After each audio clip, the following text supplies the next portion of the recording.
Welcome back. So it's been a minute since I've taken you on my exercise walks. Honestly, it's just because it's been either really windy or really sunny and I'd be blinding myself trying to look at you and avoid the sun. And so here I am. And you can see spring has sprung here in Texas. So I did not move out to the country or anything.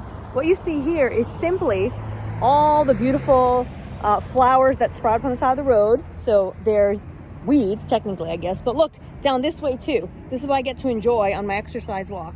And they're beautiful. They're these beautiful purple flowers you can see here. And they smell pretty good too.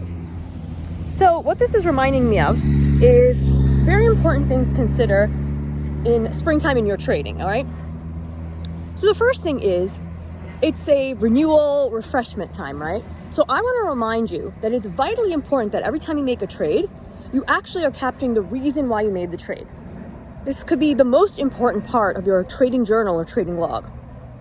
Now, if you happen to also be trading with a plan, which is even better, then it's important to see if the reason why you're taking a trade is making sense against your plan, right? And now I know it's very tempting with the weather changing, the flowers blooming, depending on what part of the country or world you're in, it's tempting to spend a little less time on the work of your trading business and enjoying life. And absolutely you should prioritize enjoying the weather and family and all those things. Don't lose sight, though, of the value of review. And it's important that at the end of each trading day, whether that's an hour or a whole day for you, you review the trades you made, you review what you did versus your plan, what you did maybe off plan, and then tweak it from there. And then I also incorporate a weekly review, a monthly review, and a quarterly review. Now, these don't have to happen the exact day that the month ends. Last week, March ended on a Thursday, and the next day was non-farm payroll, and there was just like a lot going on in the market.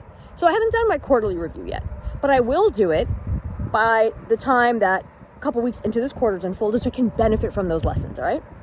So again, reminder to take advantage of springtime, in your trading by making sure you're jotting down the reason you're taking a trade, even if you never did it before, making sure that if you're trading with a plan, then you already have a head start, that you're taking trades that go with your plan or amending your plan outside of trading hours if you need to.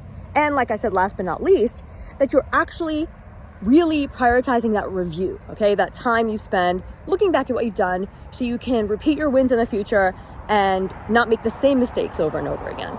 It's okay if you make new mistakes, you're human, right? You're a trader. But it's about avoiding those repeated mistakes and those repeated bad habits so that we can make room to build new ones. So I'm absolutely loving my walk today. It's also, I love the sun here in Texas, but sometimes the sun's very intense. So I'm enjoying the clouds and the natural shade they're giving. And I look forward to seeing you guys soon. We have various coaching coming up. So be sure to check your calendar in the Tribe portal. And I'll catch you next time. Remember to subscribe, like, follow, comment, and I'll see you soon.